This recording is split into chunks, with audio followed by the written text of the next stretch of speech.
Today we're going to talk about a world-class mindset and what that actually means in comparison to a mediocre or an average mindset. This is when your life really starts to level up and get exciting. And it's what changed for me. And I did it through reading books. And you'll have heard this advice time and time again. When I started my journey into personal self-transformation, I had a transformational event back in when I was 27.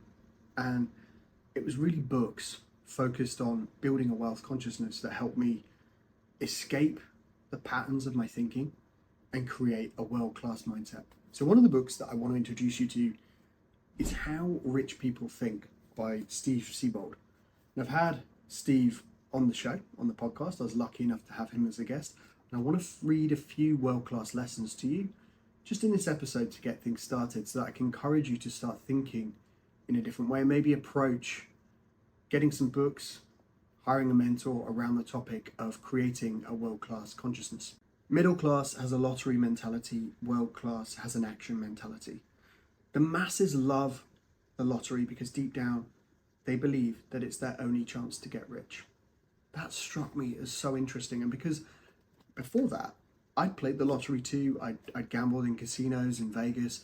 I'd had that idea that maybe I'll get lucky enough to make millions and tens of millions through gambling, right? And just through that idea that maybe I'll put a pound on and you get rich. And a lot of people have this subconscious transactional mindset to the lottery and to gambling. And what it does is it reinforces that message within you that you believe the only way that you can multiply your wealth or get wealthy is through a chance event that has very little chance of actually happening. And it's signaling to yourself that that's the only way you believe you can get rich, which couldn't be further from the truth. So the world class have a completely different mentality, and that's one around action. And so middle class is self-destructive, especially when it comes to money. They will find always that they struggle financially unless they are somehow able to break the mold cast in childhood, like crooks and lucky people get rich. So that goes back to a prosperity consciousness and the fact that society reinforces the fact or the idea that rich people somehow tricked someone into getting their wealth. And this is something that you need to fight. You need to fight that narrative in your own mind because you've been programmed subtly through the way we think about the rich, when that is actually the middle and upper, well, that's the upper class, right? That's what the upper class is defined as. A world-class wealthy consciousness is all about freedom, liberation, and creation and abundance. And so a world-class mindset or a world-class has empowering beliefs about money that leads them to effective daily action that serves as the foundation of their financial success. The great ones know that talk is cheap and the only way to get wealthy is to take action. So what Steve is saying here is that when we talk about the wealthy, that consciousness, they know that action is the only way to generate wealth. And the way that they think dictates their action. So when they start seeing people who have wealth around them, you see someone drive by in a Ferrari, a nice car, has a huge mansion, you don't automatically think, oh, I wonder who they tricked to get all of that wealth. You think, I wonder how much value they put into the world. I wonder what they did. They must have put a lot of value into the world to be able to have that now. And that's the signaling that you want to start signaling to yourself. You want to stop playing the lottery because it's signaling to yourself that you can only get rich through playing the lottery. And that's your one chance to get wealthy. And you want to think about what you're casting out there as messaging to yourself when you see someone else who's wealthy. You should never diss or be comparison or jealousy in that sense of like, oh, they're rich and why not am I not? You should use it as a way to get inspired. So when you see someone else that's have something that you want, get inspired by it. Let it fuel you. Let it fuel your imagination. When the rich need money, they don't wonder if it's possible. They simply begin creating new ideas to solve problems. Oh my God, I love Steve, the way he writes. This is great. And this is a great quote by Ralph Waldo Emerson at the bottom of the page. It requires a great deal of boldness and a great deal of caution to make a great fortune. And when you have it, it requires 10 times as much skill to keep it. Because you don't then want to flip. When you make a lot of money or you get success, you don't then want to flip to this poverty consciousness where you're fear of losing money. And so you stop doing the behaviors and the rituals and the way of thinking because you're like, oh, I've got all this money, I don't want to lose it. Oh, and then it stops you actually investing it in the right ways and thinking in the right ways to create more. You stop doing the behaviors that created the wealth in the first place.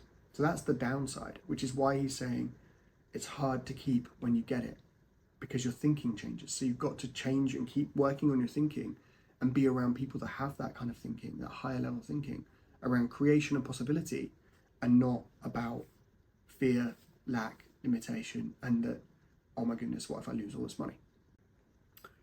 Lesson 55. The middle class thinks that rich believe they're more intelligent. The world class knows intelligence has little to do with getting rich. The masses see the rich as an elitist segment society.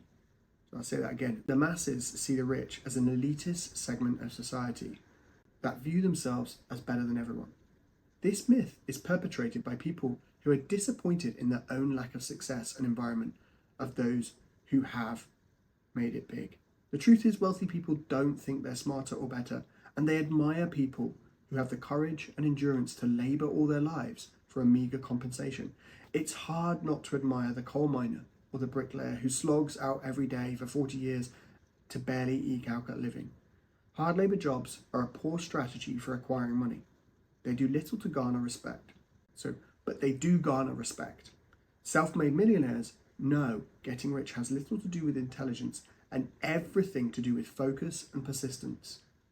They know the average person is more focused on playing video games, surfing the internet and watching Netflix than, or it says television here, than he or she is at building a portfolio.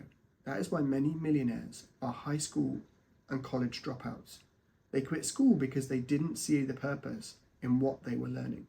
Many school curriculums are too broad in scope, outdated, and lack the proper data to teach what it takes to be successful. Most teachers have no idea how to build a fortune.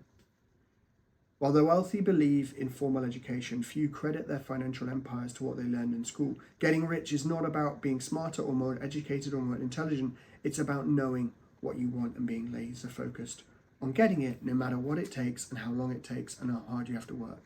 It's simple, but it's not easy. So it's a strategy, right? Getting rich is a strategy. It's not about intelligence. It's not about knowledge. It's about how you apply it, about what you do with it. It's about being laser focused on what you want. Middle class believes rich people are snobs. World class believe rich people are guarding their consciousness. Consciousness is contagious. Hang around the world class thinkers and listen to them talk. Conversation is always about moving forward and getting better. So spend a little time thinking about what are the conversations like with the people you're hanging around with now? What are the general conversations? Are they of gossip and comparison, or are they about improvement, getting better, productivity, momentum, how we can improve, how can we build together? Is that what the conversations are about?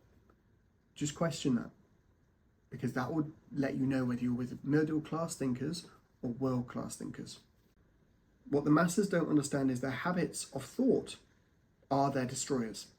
They're fully capable of everything the world class is capable of, but their thinking keeps them locked in a cognitive cage of ignorance and guaranteed mediocrity. This is why the rich associate with rich people. They cannot afford the messages of doom and gloom. They want to talk about a beautiful future and pure exhilaration of life and living. This is often misinterpreted by the masses as snobbery.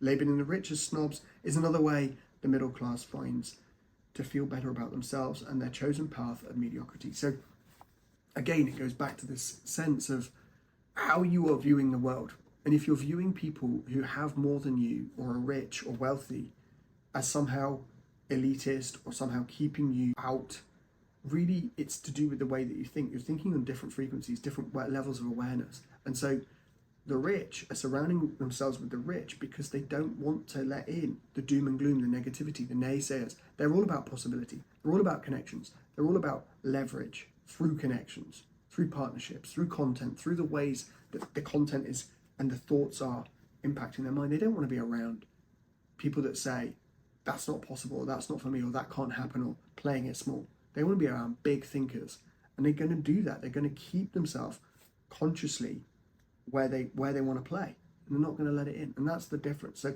by judging that, you're actually making yourself feel better, because you're saying, well, oh, they're elitists, they're keeping me out, they're snobs. Really, no, they're not. Question your own thinking. If you begin to think like a wealthy person, you would then have those elevated thoughts, those higher ideas of possibility. And if you started acting on them, you'd attract people of that nature into your life. Consciousness is contagious. Albert Einstein. Middle class believes the rich are spiritual and bankrupt. World class believes the rich are among the most spiritual people in society. Really solid book on how to build a wealthy mindset. Middle class believes the rich are shallow, and world class believes rich people are strategic. It's been passed down through the ages that those who seek wealth are self-indulgent, decadent, and shallow, and that poverty and financial mediocrity are the badges of honor. This goes back to the biblical quote, "It is easier for a camel to go through the eye of a needle than for a rich man to enter the kingdom of God." The literal translation of the biblical passage even led by the Catholic Church, one of the wealthiest organizations in the world, to paint a picture of the Pope as a destitute servant in order to maintain the integrity of the message, of the purpose of motivating people to donate money. This is not opinion, it's historical fact. This manipulative tradition continues in modern times through evangelists seeking salvation with prayer, cloths, and holy water to pour on people, while the purveyors are living in mansions and traveling by jet. Manipulation is possible because it feeds on the belief that being poor is a virtue, and even if you can't pay your rent, you should give money to God. The rich see themselves as honest and strategic. They make no secret about their desire to build their financial empire. They are straightforward and direct in their approach. They have no interest in manipulation or unethical practices. The chief aim is to get rich in an honest and above board manner by serving others. This strategic approach allows for them to focus on their goals and move forward with lightning speed. So while the masses scorn the rich and pride themselves on being above materialism, they are drowned in debt with little hope for the future. Meanwhile, the champions ignore the naysayers and continue their journey towards financial independence and wealth. Wealth is a product of man's capacity to think. This is by Ayn Rand. That was a quote. So very important lessons here. Middle class believes money is complicated. World class believes money is simple. The masses believe money making is mysterious. The world class believe money flows from ideas. They know the more value they create in the marketplace, the wealthier they become. The great ones are masters at converting critical areas of life to simple formulas anyone can follow. Getting rich in a free economy is simply a matter of trading solutions for money. The bigger the solution, the more the paycheck. It's that simple. So it's not about luck. It's not about being smarter. It's not about a leg up. It's you too can create anything you want. Anything you want in this life is possible for you. It's about the way you think. It's about finding the solutions. It's about creating value in the marketplace. And when you do that and you find intuitive and ingenious and different ways to get your message out there, you can stand out, you can actually get attention, you can actually draw those people to you. So often it's about figuring out how you get your message out there, how you've got your product and solution that's going to change the world, and having that faith and belief that you can do that, persisting through the storm, that then you believe that this can help change millions of lives, and you're willing to go through what it takes and do whatever it takes to go through that, to get your message out there, to find your audience. Once you do, you hit home and you make it big, because you're giving value to the people and you're serving them in a way that they want to be served. They have a problem, you have a solution, and you're going through all of those challenges to get to the other end. So that book's going to help you. It's going to help you start to think like a millionaire and just reprogram some of the ways that you are thinking about money, the world class. And I really want to differentiate again.